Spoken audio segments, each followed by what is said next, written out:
দুর্নীতি ও জনগণের সম্পদ চুরি কি ব্যাপক বিস্তৃতি লাভ করেছিল এবং তার ফলশ্রুতিতে দেশের সামষ্টিক অর্থনৈতিক অবস্থা কি ভয়ানক নাজুক ও ভঙ্গুর হয়ে পড়েছিল। আমরা এর অবসান ঘটাচ্ছি যেন আর কখনোই উন্নয়নকে জনগণের সম্পদ আত্মসাতের অজুহাত হিসেবে ব্যবহার করা না যায়। দেশের পাচার হওয়া অবৈধ সম্পদ পুনরুদ্ধার করা বর্তমানে আমাদের অন্যতম শীর্ষ অগ্রাধিকার।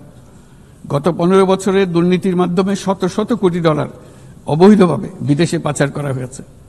আমরা নিরলসভাবে এই সম্পদ ফেরত আনার চেষ্টা করছি, কিন্তু সংশ্লিষ্ট দেশগুলোর আইনি প্রক্রিয়া এবং অন্যান্য নানাবিধ প্রতিবন্ধকতার কারণে আমাদের এই প্রচেষ্টা বারে বারে বাধাগ্রস্ত হচ্ছে। সংশ্লিষ্ট দেশগুলোর দৃঢ় সদিচ্ছা ছাড়া আমরা পাচার হওয়া অবৈধ সম্পদ পুনরুদ্ধারে সফল হতে পারছি না। বিশ্বের বিদ্যমান অর্থনৈতিক ব্যবস্থা উন্নয়নশীল দেশ থেকে সম্পদের এই অবৈধ পাচারকারীদের কার্যকরীভাবে প্রতিরোধ করতে ব্যর্থ হচ্ছে।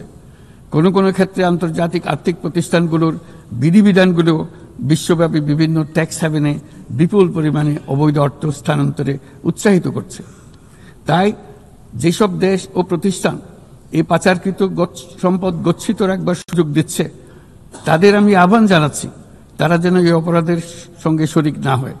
এই সম্পদ তার প্রকৃত মালিককে অর্থাৎ কৃষক, শ্রমিক এবং সাধারণ করদাতাদের নিকট ফিরিয়ে দেন।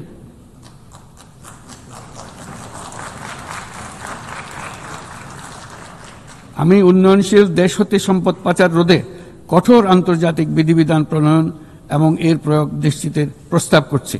যে বিপুল জনসমর্থনের মাধ্যমে আমরা দায়িত্ব পেয়েছিলাম, তার প্রেক্ষাপটে আমাদের জন্য সহজ পথ ছিল নির্বাহী আদেশে সংস্কার কাজগুলো সম্পন্ন করা। কিন্তু আমরা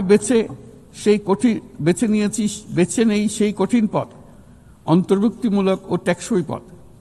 আমাদের লক্ষ্য ছিল ক্ষমতার ভারসাম্যপূর্ণ একটি গণতান্ত্রিক রাষ্ট্র কাঠামো গড়ে তোলা, যেখানে আর কোনো স্বৈরশাসকের আবির্ভাব হবে না। কোনো নির্বাচিত নেতা রাষ্ট্রের গণতান্ত্রিক স্বরূপকে ক্ষুণ্ণ করতে পারবে না, কিংবা রাষ্ট্র জনগণের রক্ষকরা ভক্ষকে পরিণত হতে পারবে না। শাসন ব্যবস্থা, বিচার বিভাগ, নির্বাচন ব্যবস্থা, জনপ্রশাসন, আইন শৃঙ্খলা রক্ষা, দুর্নীতি বিরোধী কার্যক্রম, নারী অধিকার সহ সকল জাতীয় গুরুত্বপূর্ণ ক্ষেত্রে প্রয়োজনীয় সংস্কার করার জন্য আমরা 11টি স্বাধীন সংস্কার কমিশন প্রতিষ্ঠা করি। কমিশনগুলি জনমত যাচাই ও গভীর পর্যালোচনা করে বিস্তারিতভাবে সংস্কার কার্যক্রম সমূহ সুপারিশ করে।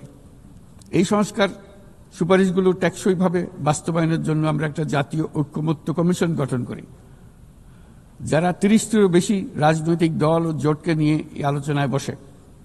এই কমিশনের লক্ষ্য ছিল সংস্কার প্রস্তাবগুলোর প্রতি দলমত নির্বিশেষে একটি টেকসই সামাজিক অঙ্গীকার তৈরি করা। আমাদের এই অন্তর্ভুক্তিমূলক পদক্ষেপ সফল হয়। আমরা জুলাই অভ্যুত্থানের 1 বছর পূর্তিতে রাজনৈতিক দলগুলোর সাথে একই মঞ্চে দাঁড়িয়ে সকলে মিলে জুলাই ঘোষণার মাধ্যমে এই সংস্কার কার্যক্রমের প্রতি আমাদের সময়বদ্ধ অঙ্গীকার ব্যক্ত করি। অর্থাৎ আগামী নির্বাচনে যে দলে জনগণের সমর্থন পাক না কেন, সংস্কার কার্যক্রম বাস্তবায়নে আর কোনো অনিশ্চয়তার অবকাশ থাকবে না। আপনারা জানেন যে আগামী বছরের ফেব্রুয়ারি মাসে আমরা জাতীয় নির্বাচন অনুষ্ঠানের প্রস্তুতি নিচ্ছি। পাশাপাশি স্বচ্ছতা ও জবাবদিহিতা, আইনের শাসন নিশ্চিত করবার জন্য আমাদের নিরবচ্ছিন্নভাবে নাগরিক বান্ধব সংস্কার চালিয়ে যাচ্ছি।